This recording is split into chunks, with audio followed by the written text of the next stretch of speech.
this morning, Mark. Okay, let's just go to questions. You ready? Hi, Mr. Secretary. Go ahead. Hi, thanks for doing this. I wanted to ask you first about your meetings yesterday with the Pope Leo. The President Trump has had very harsh language and words for the Pope against the backdrop of the war in Iran. Did you make amends with the Pope yesterday? No, we had a very good meeting. I mean, ultimately, it's important. First of all, there's a lot we work together with the church, and we talked about those areas that we're working together on, different parts of the world. I know everyone's interested in, the other aspects of it, but I expressed, updated them on the situation with Iran, expressed our point of view about why this was an important, and the danger that Iran poses to the world, which is largely recognized. So obviously the Holy Father is a spiritual leader. He's the first and foremost. I mean, that's his role to play. And obviously the church has always interacted on behalf of a mission for peace and a respect for all of humanity. But at the end, it was a very cordial and important meeting, and it's important to share our points of view and an explanation and an understanding of where we're coming from. And I thought it was very positive. Secretary Rubio, you also mentioned talking about the Western Hemisphere with the Pope. Mm-hmm. And of course, the Catholic Church is instrumental in delivering humanitarian aid to Cuba. I wondered if you discussed that and whether there was any disagreements on U.S. policy towards Cuba. Oh, we discussed, we've provided $6 million of humanitarian aid, U.S. humanitarian aid that was distributed by Caritas, the Catholic Church agency. We're prepared to do more.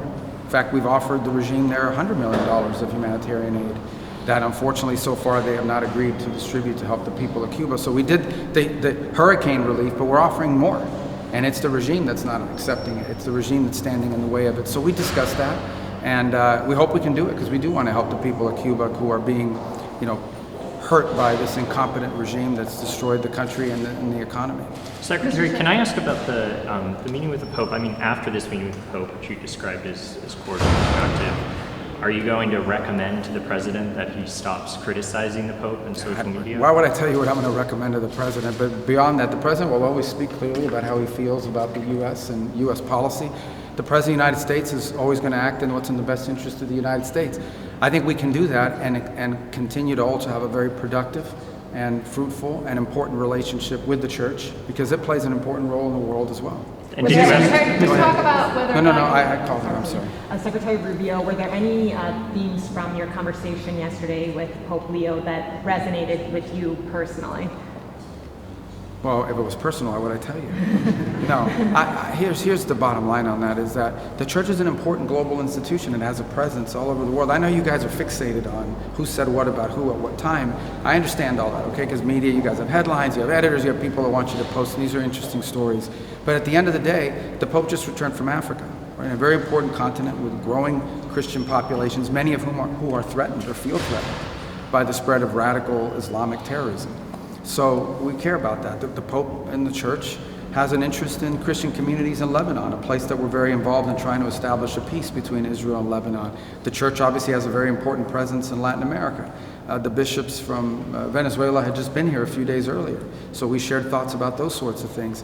I think it's an opportunity to personally express our point of view from the standpoint of foreign policy and the areas we're involved in and share insights, but also to gain insights because the church has a unique role in many of these countries in terms of the insights and information that they're receiving. In some cases in the past, the church has been an important interlocutor, not just with governments, but with societies. And then, of course, on the practical level, the church plays an important role in humanitarian efforts in different parts of the world, and in many places has served as a facilitator of U.S. humanitarian assistance, such as I highlighted a moment ago when it comes to Cuba. Yes, go ahead. I'll get to it. Go ahead. Mr. Secretary, can you say in your meeting with Prime Minister Maloney whether you talked about the possibility of withdrawing U.S. troops from Italy as well as the possibility of the United States withdrawing from NATO altogether? No, we didn't discuss any specifics like that, and that's a decision for the President to make. It's a decision every President makes. The fact of the matter, though, is, and I said, publicly, and I've said repeatedly, I've been a strong supporter of NATO throughout my career in the Senate and even now. And one of the advantages of being in NATO is that it allows us to have forces deployed in Europe and bases that allow us a logistical ability to project power in the case of contingencies. But we had a contingency.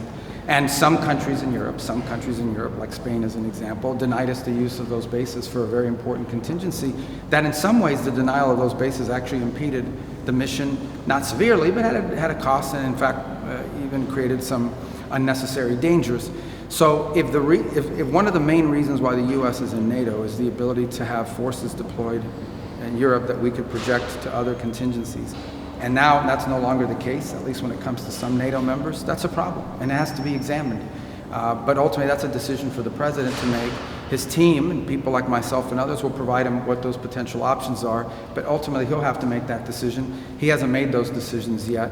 As far as recent news of deployments, like for example, those were all already ongoing. For example, in Germany, the troops that were withdrawn, which represent less than 14% of our total troop presence there, that's already pre-programmed. And in fact, all it did is take us back to where we were in 2022.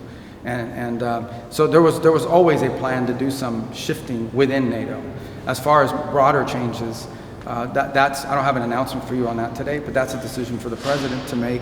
Certainly, we'll present both options and perspectives, but I don't have anything new to announce on that today. On that one, second, your former colleagues on the Hill, Republican senators, believe that troops withdrawal will embolden Putin and will benefit Russia.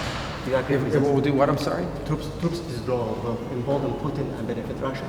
Do you agree with that assessment? Well, in the end, the United States the president is going to always do what's in the national interest. We have global obligations all over the world. We have troop deployments all over the world, and those are constantly shifting and changing. For example, we increased troop presence in NATO in the aftermath of the invasion of Ukraine. So we're always making these decisions, and there were some already previewed before any of this had happened in terms of the base denials. But in the end, look, here the bottom line is we always, while we may be the most powerful country in the world and we may have the most resources, our resources are not unlimited.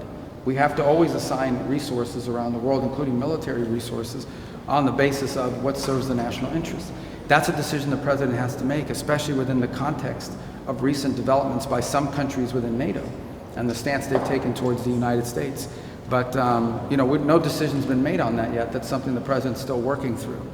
Have you managed to bridge differences on Iran, both withdrawal and with mathematics? Yeah, I think everybody agrees that Iran having a nuclear weapon is unacceptable. I don't know of anyone who thinks it's a good idea for Iran to have a nuclear weapon except the Ayatollah. So I think the question is, what do you do about it? And the president's actually trying to do something about it. And so, I don't know, I don't think there's any disagreement that they can't have a nuclear weapon. I think the question is, what do you do about it? And we've had every American president says, they can't have a nuclear weapon. This is the first American president that's actually trying to do something concrete about it. I don't know who would disagree with that. It's an important thing that has to be confronted.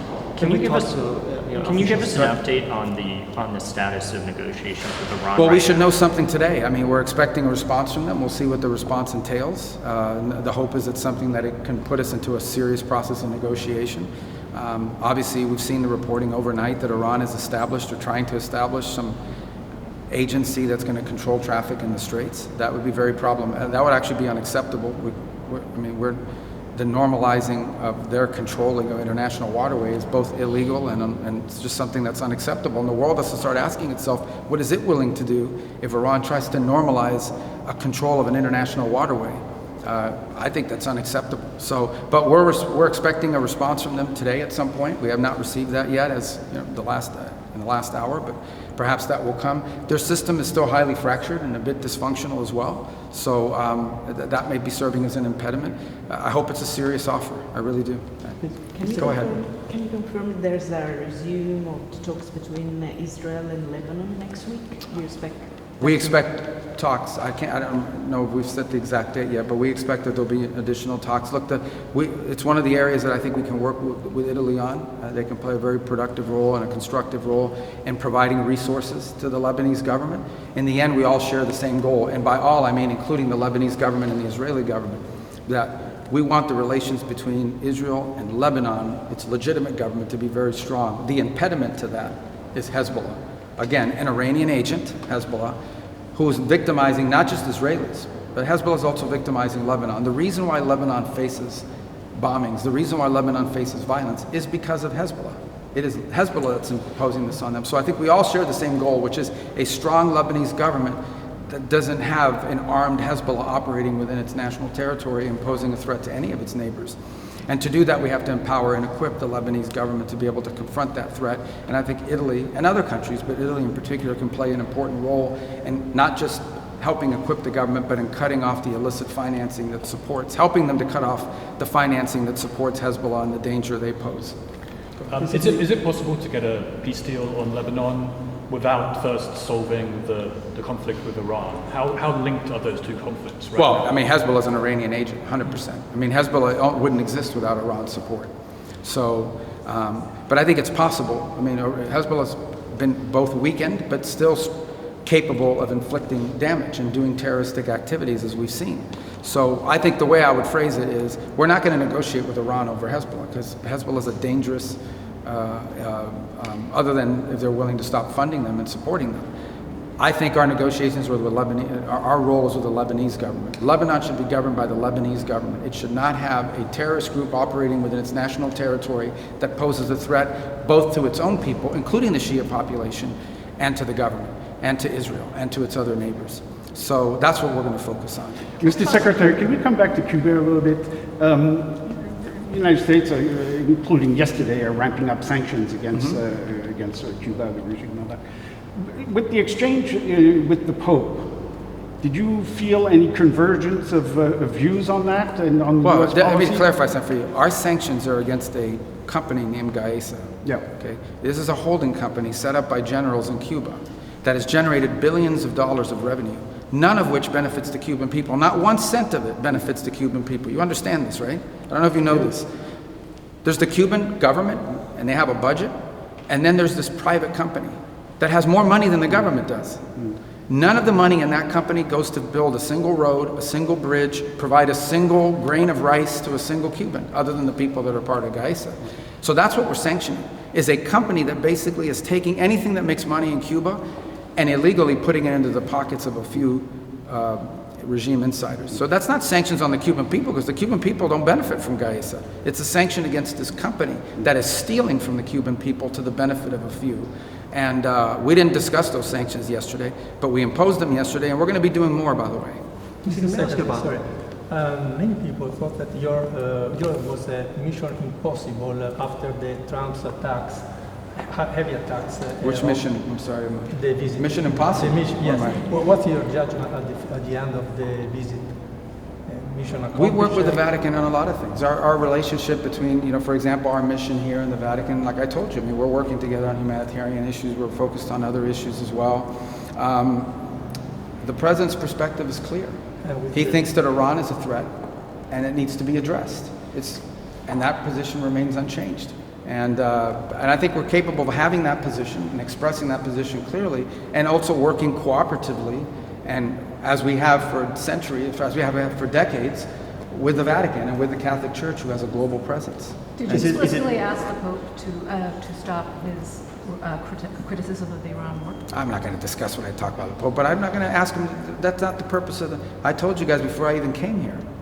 And that is that we have a very strong relationship with the Vatican. We've worked with them on a lot of things around the world. This was a trip that had been planned even before all these things had happened. So why just as an example, why would I not want to hear the perspectives of the most important, in many cases, far-reaching, religious leader in the world, on his perspectives about what he saw on his trip to Africa, or what his bishops and others and agencies are hearing in the Western Hemisphere, or the plight of Christians in Africa, but also those in Lebanon, a place that, so of course we're going to engage with them on these things. That was the purpose of our meeting, and in that realm it was very, very productive, and it was a good meeting because we were able to talk about these different areas of the world where they have a presence, where they are engaged, and we are as well, and of course find opportunities to either continue cooperating where that already exists, like in Cuba, or expand our cooperation in other places where it makes sense. Is it fair to expect a phone call between the President and the Pope anytime soon? I don't know, maybe. I don't know. I mean, it could happen. Mr. May I ask you about Iran, if possible? You declared that Operation Epic Fury was over. Now, given all these military actions that we're seeing on the ground, what does over mean militarily? No. Operation Epic Fury was an offensive operation designed to destroy their missile launches, their Navy, their Air Force, and it achieved that, and their factories, and it achieved that. What you saw yesterday was U.S. destroyers moving through international waters being fired upon by the Iranians, and the U.S. responded defensively to protect itself. That's what you saw. I mean, that's separate and distinct from Operation Epic Fury.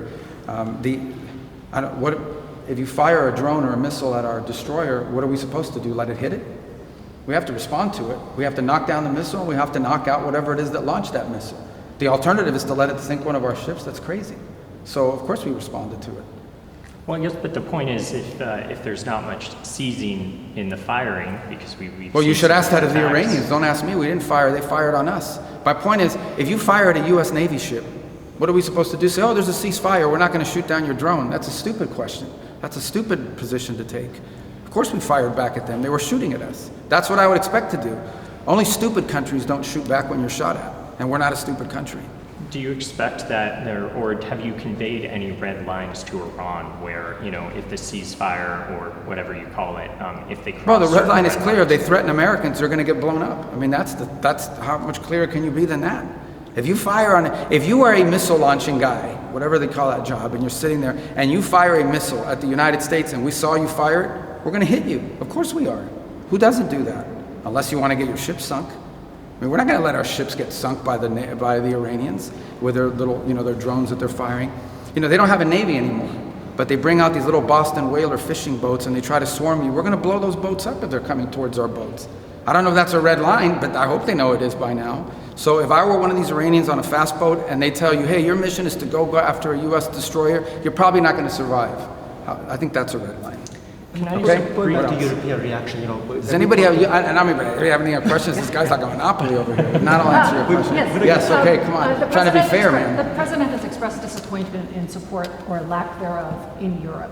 Was there any discussion today in your meeting with Prime Minister Meloni or Foreign Minister Tahani about them providing escorts in the Strait of No, we Hormuz didn't get or to that other- level of specificity about what they... Here's the bottom line, okay? Everybody says Iran is a threat. Everybody says that Iran can't have a nuclear weapon. Okay, but you got to do something about it.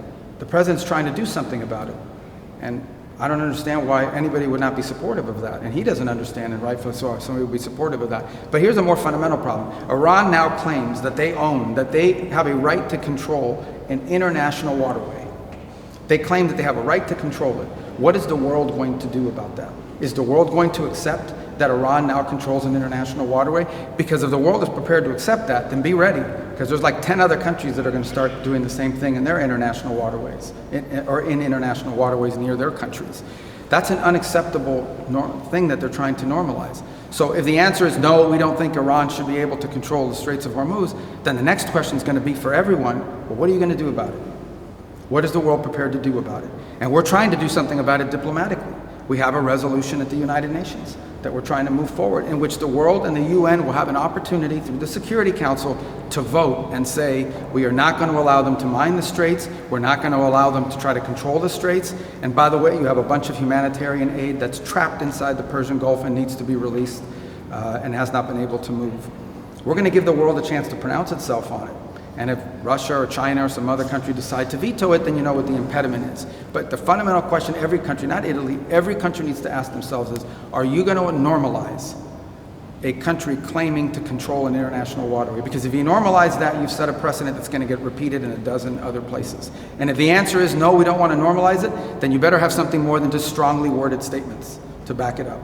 And that's the point I've made in all of my visits, not just here. I didn't come to Italy just to make that point. I would say that to any country that complains about the Straits, because that's what we potentially are facing unless we get a good deal from the Iranians. And we're waiting to hear that today. Mr. Secretary, can I move to Taiwan, actually? I'm sorry to geographically go around the world. Okay.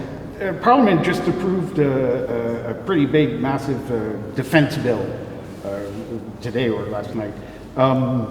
There was a little bit less than what the president of Taiwan was asking for, but nonetheless, it's a big bill, including money to buy U.S. arms. What is your reaction to that, if any, and specifically in the context of the trip you will be doing with the president next week in China? Well, all I would say in context of the trip next week in Taiwan in specific is the United States, our policy remains unchanged.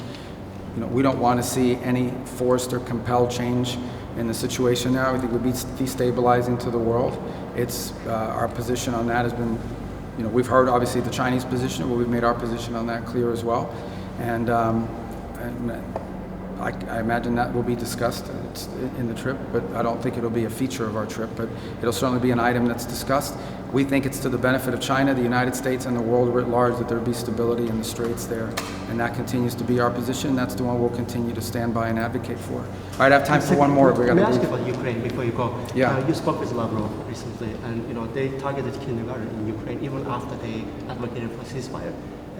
Where does the negotiations? Well, right now the negotiations are. We've tried to play a mediator role in that. So far, it has not led to a fruitful outcome for a variety of reasons.